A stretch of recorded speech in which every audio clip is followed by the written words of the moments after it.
এই জন্যই তো ইহুদিরা একটা স্লোগান দেয় বর্তমানে, হিব্রু ভাষা তো বোঝেন না, শুধু চিৎকার দেন। ইহুদিদের একটা স্লোগান এখন চলতেছে, স্লোগান সারা দুনিয়ার ইহুদিদের, যেটা আমি আরবি ভাষায় বানায় নিয়ে আসছি। ইহুদিদের স্লোগান, এখনই সময়, এখনই সময়, এখনই সময় আনতুদাম্মিরুল মুসলিমিনা কাইফা তুরিদুনা আনতুদাম্মিরুহা। এখনই সুবর্ণ সুযোগ, যেমন মনে চায় মুসলমানদেরকে জমিনের সাথে মিশায় দাও, এখনই সুযোগ। আপনি বলবেন কেন? ওদের কিতাবে লেখা আছে যেই দিন ফজরের জামাত আর জুমার জামাত মুসলমানের সমান হবে, ওই দিন মুসলমানের বিজয়ের পালা শুরু হবে। ওরা শুধু আপনাদেরকে দেখে না, আপনাদের মসজিদের উপরও স্যাটেলাইট লাগায় রাখছে, সিসি ক্যামেরা লাগানো আছে, ওরা দেখে ফজরে কয়জন, জুমায় কয়জন।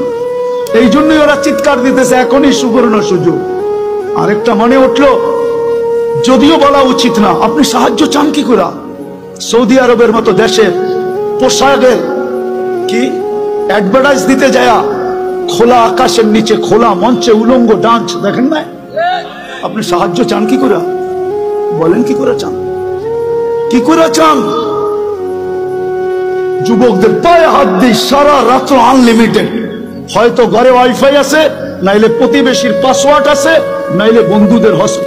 আর যদি তাও না থাকে তো ঢাকা শহরে এই মধুবাগে পাওয়া যাবে সারা রাত্র নেট বিক্রি করার জন্য। ও সজাগ থাকে, যার নেট শেষ সাথে সাথে যোগাযোগ সাথে সাথে এমবি পাঠায় দেয়, সারা রাত্র নেটের ভিতরে ঘুরতে থাকে। কিনা দেখে সাহায্য চান কি করে? বিদায় আসেন, আসেন, আসেন, আসেন, তওবা করি আজকে, তওবা। একটাই রাস্তা খোলা আছে উম্মতের সামনে, যদি 200 কোটি উম্মত তওবা করে। কিন্তু আফসোস তো আমাদের, আফসোস আমার এটাও, আমাদের স্কলারদের কাছে আমার একটা আফসোসের আবেদন, আজ পর্যন্ত কোন দুনিয়ার কোন দেশের স্কলারদেরকে দেখলাম না, ধর্মীয় স্কলারদেরকে সারা দেশের মানুষকে বলল যে চলেন ফিলিস্তিন আমাদের থেকে 7 সমুদ্র 13 নদীর ওই পারে, আমরা কিচ্ছু করতে পারি না, চলেন আমরা একটা দিন তওবা ডে উদযাপন করি, আজকের দিনে আমরা তওবা করব। অথবা আজকের দিনটা আমরা ওদের জন্য রোজা রাইখা ইবাদতের ভিতরে কাটায় আল্লাহর কাছে মেসেজ দিব, আল্লাহ 7 সমুদ্র 13 নদীর এই পারে আমরা না টাকা পাঠাইতে পারি, না পয়সা পাঠাইতে পারি, না ওদের জন্য কাপড় পাঠাইতে পারি, না খাদ্য পাঠাইতে পারি, আমরা কিছু করার ক্ষমতা রাখি না, আমরা যাইতেও পারবো না।